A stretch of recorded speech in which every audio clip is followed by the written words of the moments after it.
जय श्री कृष्णा। राधे राधे दोस्तों मेरे YouTube चैनल भक्ति भावना में आपका स्वागत है। दोस्तों, सावन का महीना शुरू होने जा रहा है। जैसा कि आप जानते हैं कि सावन का महीना पवित्र होने के साथ साथ महादेव शिव शंकर जी को भी अत्यंत प्रिय है। सावन के महीने में शिव जी की पूजा अत्यंत महत्वपूर्ण मानी जाती है। ऐसा समझा जाता है कि सावन के एक महीने में यदि महादेव जी की पूजा कर ली जाए तो साल भर की पूजा का फल मिल जाता है। दोस्तों, अपने पिछले एक वीडियो में मैंने तुलसी जी के महात्म्य का वर्णन किया था। आज मैं आपसे एक और दिव्य वृक्ष के बारे में चर्चा करने जा रही हूँ, जो पूजनीय होने के साथ साथ औषधीय भी है।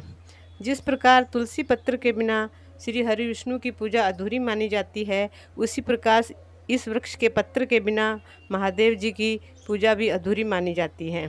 जी हाँ दोस्तों, मैं बिल्व पत्र की बात कर रही हूँ। बिल्व का वृक्ष एक ऐसा वृक्ष है जिसे साक्षात शिव जी का स्वरूप माना जाता है।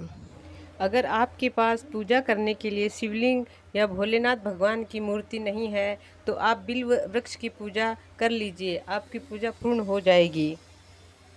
क्योंकि बिल्व का वृक्ष साक्षात शिव जी का स्वरूप ही माना जाता है। जिस प्रकार तुलसी के पौधे से घर में सुख समृद्धि आती है, उसी प्रकार बिल्व के वृक्ष से भी घर का वातावरण शुद्ध और पवित्र हो जाता है। इसकी छाया में वास करने से सभी प्रकार के संकटों का निवारण होता है। इसलिए तुलसी जी के साथ साथ घर में बिल्व का वृक्ष लगाना भी अत्यंत शुभ माना जाता है। कहा जाता है कि बिल्व का वृक्ष घर में लगाने से वहाँ सांप कभी नहीं आते, और आ भी जाएं तो आपको कोई नुकसान नहीं पहुँचाते। दोस्तों, क्या आप जानते हैं कि बिल्व के वृक्ष की उत्पत्ति कैसे हुई? बिल्व के वृक्ष को शिव जी का स्वरूप तो माना ही जाता है, लेकिन आपको पता होगा कि लक्ष्मी जी का भी बिल्व के वृक्ष की उत्पत्ति में विशेष योगदान माना जाता है। महालक्ष्मी जी की कठोर तप साधना के फलस्वरूप ही बिल्व के वृक्ष की उत्पत्ति हुई। इसलिए बिल्व के वृक्ष में ब्रह्मा, विष्णु, महेश के साथ साथ महालक्ष्मी जी का भी वास माना जाता है।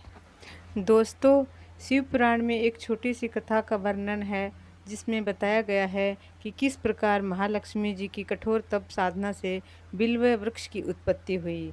कथा इस प्रकार है।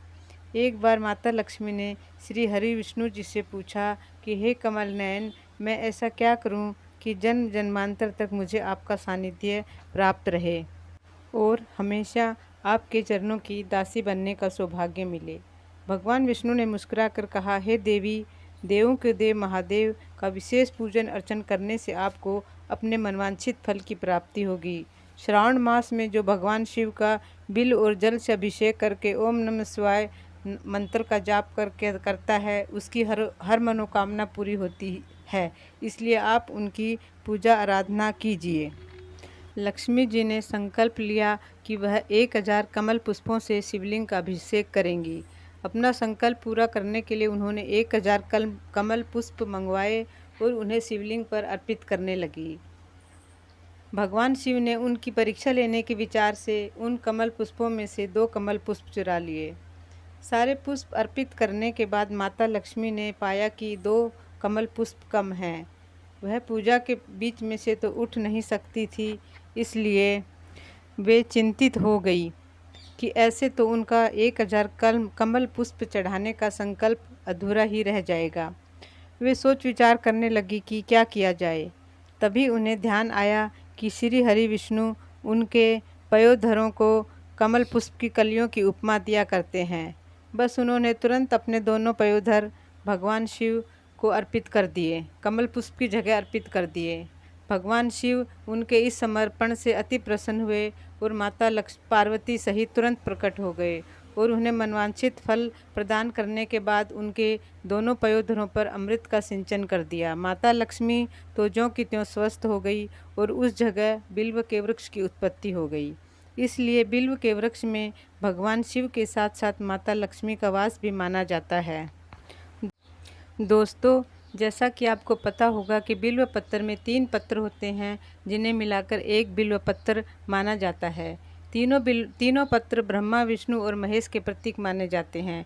कुछ लोग इन्हें शिव जी के त्रिशूल का भी प्रतीक मानते हैं और कुछ लोग इन्हें भगवान शिव के त्रिनेत्र का स्वरूप भी मानते हैं।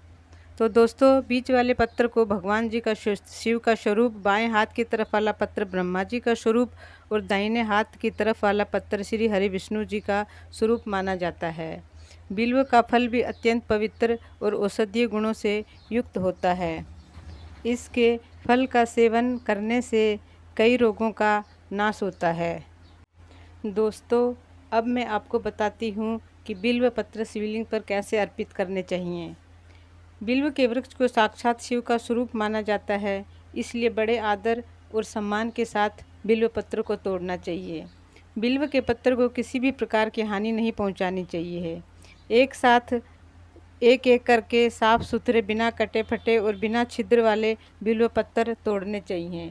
बिल्व पत्र तोड़ने से पहले बिल्व पत्र जी की सेवा करें, अर्थात उन्हें जल अर्पित करें और फिर उनकी आज्ञा लेकर एक एक बिल्व पत्र तोड़ें। डाली कदापि न तोड़ें, क्योंकि ये वृक्ष साक्षात शिव जी का स्वरूप माना जाता है। बिल्व के वृक्ष को हानि पहुंचाने का मतलब है भगवान शिव को कष्ट देना। महालक्ष्मी जी की अपार साधना और आराधना का फल है ये बिल्व वृक्ष, इसलिए हमें इसका आदर और सम्मान करना चाहिए। शास्त्रों में एक बात और कही गई है कि बिल्व पत्र वही तोड़ सकता है और वही अर्पित कर सकता है जिसने बिल्व वृक्ष की सेवा की हो।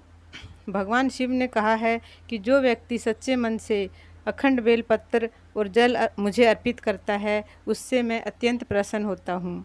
केवल बिल्व के वृक्ष को सींचने और उसकी परिक्रमा करने मात्र से सारे तीर्थों का फल प्राप्त हो जाता है। जो चंदन से बेलपत्र पर ओम नमः शिवाय लिखकर अर्पित करता है, उसकी सभी मनोकामनाएं पूर्ण होती है और अंत में वह शिवलोक में वास करता है।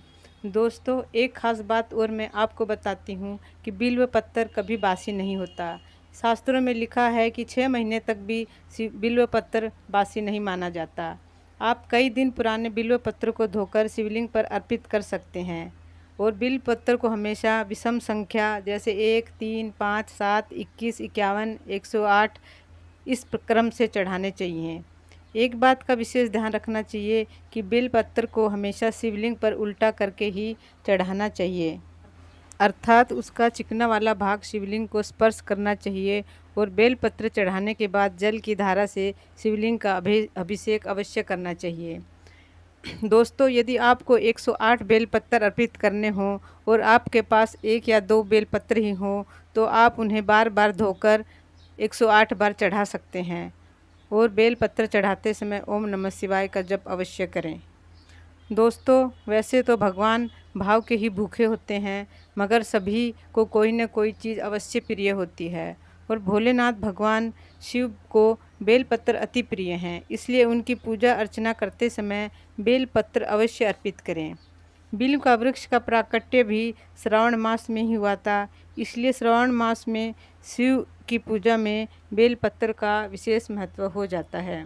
दोस्तों, शिव का अंत नहीं तो शिव स्वरूप बेल वृक्ष का महिमा का अंत भी कैसे हो सकता है।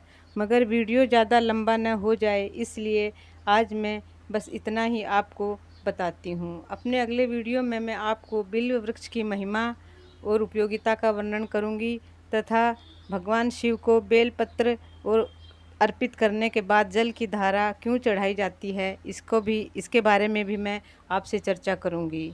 अगर वीडियो पसंद आया हो तो लाइक, शेयर, कमेंट और अवश्य करें और सब्सक्राइब करना न भूलें। जय श्री कृष्ण, राधे राधे। दोस्तों, आपका दिन शुभ हो।